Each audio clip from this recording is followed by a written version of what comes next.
Hello र नमस्ते सबैजनालाई, म प्रतिमा र आज मैले लिएर आएकी छु OnePlus 10 Pro को फुल रिभ्यू। हाम्रो एकजना टिम मेम्बरले चाहिँ यो फोनलाई टेस्ट गरेको लगभग 1 महिना जस्तो नै भइसक्यो। So I think this is the right time to review this product. So आजको यस भिडियोमा चाहिँ म हाम्रो सबै एक्सपिरियन्सेसहरू सेयर गर्नेछु। OnePlus 10 Pro चाहिँ नेपालमा एउटा मात्र भेरिएन्टमा अवेलेबल छ, 12GB ऱ्याम र 256GB स्टोरेज भेरिएन्ट, जसको प्राइस चाहिँ 1,35,000 रुपियाँ भनेर तोकिएको छ। जबकि इन्डियामा चाहिँ यो फोनको प्राइस 72,000 रुपियाँ छ। सो लगभग 20,000 जस्तो एक्सपेन्सिभ छ यो फोन नेपालमा। तर त्यो प्राइसको लागि चाहिँ तपाईँहरूले भ्याट बिल पाउनुहुन्छ, अनि 1 वर्षको वारेन्टी र ब्रेकेज इन्सुरेन्स पनि पाउनुहुन्छ if you by from Nepal. र हाम्रो अफिलिएट पार्टनर्सहरूबाट तपाईँले यो फोन किन्नुहुन्छ भने चाहिँ तपाईँले 2,000 रुपियाँ डिस्काउन्ट पाउन सक्नुहुन्छ युजिङ कुपन GBN 2000। त्यसको लिङ्क चाहिँ म तल डिस्क्रिप्सनमा राखिदिनेछु। एनिवेज, यो रिभ्यू सुरु गर्नु अगाडि चाहिँ आजको यो video is brought to you by खल्तीले चाहिँ तपाईँहरूको लागि 50 रुपियाँमा OnePlus 10 Pro जित्ने अफर लिएर आएको छ। खल्ती एपमा रहेको खल्तीमा OnePlus 10 Pro सेक्सनमा गई तपाईँले 50 रुपियाँको रिचार्ज गर्दाखेरि चाहिँ एकजना लकी कन्टेस्टेन्टले OnePlus 10 Pro जित्न सहभागी हुनुहुनेछ। साथै हरेक दिन एकजना पार्टिसिपेन्टले 1 लाख खल्ती पोइन्ट्स जित्ने अवसर पनि प्राप्त गर्नुहुनेछ। सो तलको डिस्क्रिप्सनमा राखिएको लिङ्कमा गएर तपाईँहरूले पार्टिसिपेट गर्न सक्नुहुन्छ। ओके, अब चाहिँ फोनको बारेमा कुरा गरौँ है त। यो फोनको बारेमा हामीलाई एकदमै मन परेको कुराबाट सुरु गरौँ, जुन चाहिँ यसको डिजाइन नै हो। OnePlus 10 Pro को डिजाइन चाहिँ निकै कम्फर्टेबल रहेको छ। यसको फर्म फ्याक्टर निकै ह्यान्डी हुनुको साथसाथै यो फोन चाहिँ तपाईँहरूले देख्न सक्नुहुन्छ कि निकै स्लिम पनि छ। हुन त जेनेरिक एभ्रिथिङको बेन टेस्ट हेर्नुभएको छ भने चाहिँ त्यसमा यो फोनले फेल खाएको छ, तर रियल लाइफमा त्यस्तो कमजोर भन्ने चाहिँ छैन है। तर एउटा चित्त नबुझेको कुरा चाहिँ OnePlusले यहाँ IP रेटिङ चाहिँ दिएको छैन, विच इज स्ट्रेन्ज, किनभने लास्ट इयरको OnePlus 9 Proमा चाहिँ IP रेटिङ थियो है फेरि। एनिवे, OnePlus 10 Pro को अर्को राम्रो पक्ष भनेको चाहिँ यसको डिस्प्ले नै हो है।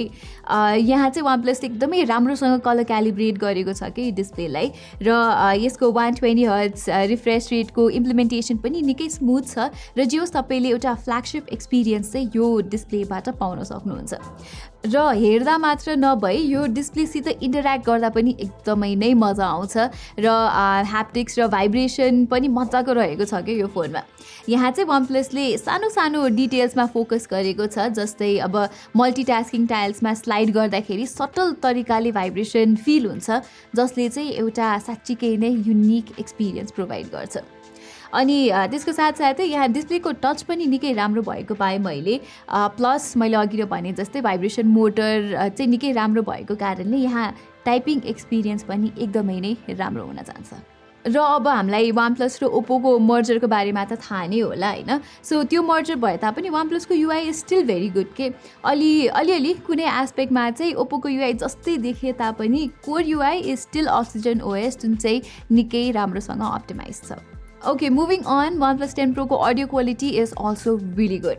मुभिज र सिरिज हेर्नको लागि निकै इमर्सिभ छ यसको साउन्ड क्वालिटी, तर गीत सुन्दाखेरि चाहिँ बेस र ट्रेबल अलिकति बेटर भइदिएको भए हुन्थ्यो जस्तो लाग्छ।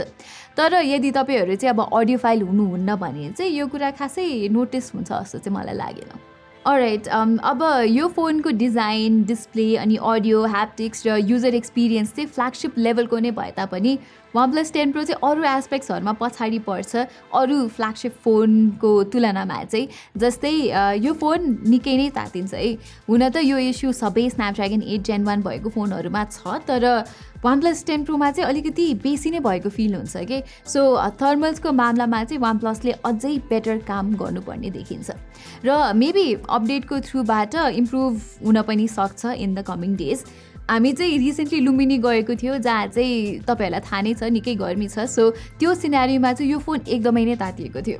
प्लस तपाईँ गेन्शिन इम्प्याक्ट जस्तो एकदमै डिमान्डिङ हेभी गेम खेल्नुहुन्छ भने पनि करिब 20 मिनट पछि चाहिँ यो फोन एकदमै हिटअप हुन्छ, र FPS 45बाट 30 to 35 सम्म पनि चढ्छ। तर फेरि तपाईँ यदि क्याजुअल युजर हुनुहुन्छ भने चाहिँ खासै फोन हिट चाहिँ हुँदैन है। र इभन कल अफ ड्युटी र PUBG जस्तो गेमहरूमा चाहिँ थ्रटलिङ इस्यु भएको मैले अहिलेसम्म पाएको छुइनँ। भन्नाले यो फोन अलिअलि तातिए तापनि FPS चाहिँ स्टेबल 60 FPS मै थियो। अनि अर्को कुरा OnePlus 10 Pro को ब्याट्री लाइफ पनि त्यस्तो वाउ खालको चाहिँ छैन। यहाँ चाहिँ तपाईँले QHD रेजोल्युसनमा चाहिँ नचलाउँदा नै ठिक हो, किनभने यो सेटिङमा चाहिँ फोन तात्तिनुको साथसाथै battery life is just bang on average. So full एचडीमा चलाउनु भयो भने चाहिँ you will get decent battery life on this phone. त्यसै गरी यो फोन अरू फ्ल्यागसिप फोनभन्दा अलिकति पछाडि पर्नुको रिजन भनेको चाहिँ यसको क्यामराज पनि हो। मैले यो फोनको क्यामेरा राम्रो छैन नै भन्न खोजेको चाहिँ होइन, तर स्यामसङ र एप्पल जस्तो ब्रान्ड्सहरूको लेभलमा चाहिँ बिल्कुलै छैन। यो 2 वर्षको अन्तरालमा चाहिँ स्यामसङ र एप्पलले चाहिँ आफ्नो कम्प्युटेसनल फोटोग्राफीमा ठुलो नै छलाङ हानेको छ भने OnePlusले चाहिँ सानो सानो स्टेप्स मात्रै लिएको देखिन्छ र त्यही कारणले गर्दाखेरि OnePlus अलिकति पछाडि परेको। मैले चाहिँ OnePlus 10 Pro को क्यामेराजलाई Galaxy S22 Plus सित कम्पेयर गरेर हेर्दा अलमोस्ट सबै फोटोजहरू चाहिँ S22 Plus को नै अट्र्याक्टिभ, प्लिजिङ र कन्सिस्टेन्ट भएको पाएँ।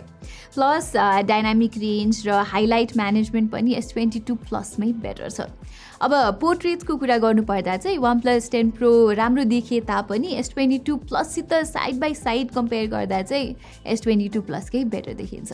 अब खासमा यो ह्यासलब्ल्याडको पार्टनरसिप भनेर धेरै हाइप भएर पनि होला, एक्सपेक्टेसन नै धेरै थियो क्या मान्छेहरूको OnePlusको क्यामराजबाट, तर still it's nowhere near Samsung, Apple और इभन गुगल। सो OnePlusले चाहिँ क्यामरा अप्टिमाइजेसनमा निकै काम गर्नुपर्छ if they want to see themselves on the top. Okay, अब फोटोज त भइहाल्यो, भिडियोजमा पनि OnePlusले इम्प्रुभमेन्ट गर्नुपर्ने चाहिँ देखिन्छ। प्राइमेरी लेन्सबाट खिचेको भिडियोहरू राम्रै छ र नियर फ्ल्यागसिप लेभलकै भन्छु म, तर सेल्फी भिडियो चाहिँ स्टिल 1080pसम्म मात्रै खिच्न मिल्छ र अल्ट्रा वाइड एङ्गलबाट खिचेको भिडियोज पनि जे होस् एभरेज मात्रै छ। सो यो कुरामा पनि OnePlusले इम्प्रुभमेन्ट गर्नुपर्ने देखिन्छ।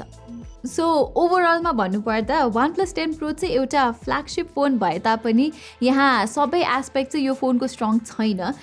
यदि तपाईँ इन्डियामा हुनुहुन्छ भने चाहिँ OnePlus 10 Pro को प्राइस त्यहाँ अग्रेसिभली नै सस्तो छ। सो यसको कमी कमजोरीलाई कन्सिडर गर्न सकिन्छ, तर युरोप र नेपाल जस्तो मार्केट्समा चाहिँ यो फोनको प्राइस S22 Plus भन्दा पनि महँगो छ। सो त्यसले गर्दाखेरि चाहिँ बाइङ OnePlus 10 Pro यहाँ चाहिँ रेलिभेन्ट देखिँदैन, किनभने अलमोस्ट सबै नै एस्पेक्टमा S22 Plus is a better phone. S22 Plusमा तपाईँले बेटर थर्मल्सको साथसाथै बेटर क्यामराज, IP68 रेटिङ र 5 वर्षसम्मको अपडेट पाउनुहुन्छ। So S22 Plus makes for a better deal than the OnePlus 10 Pro। So guys, यही नै थियो हाम्रो OnePlus 10 Pro को फुल रिभ्यू। तपाईँहरूलाई यो भिडियो राम्रो लाग्यो भने चाहिँ तल त्यो लाइक बटन थिच्न नबिर्सिनु होला र साथसाथै हाम्रो च्यानललाई सब्सक्राइब गरी नोटिफिकेसन्स बेल पनि थिच्न नबिर्सिनु होला। यति भन्दै म प्रतिमालाई बिदा दिनुहोस्। I'll see you in my next video.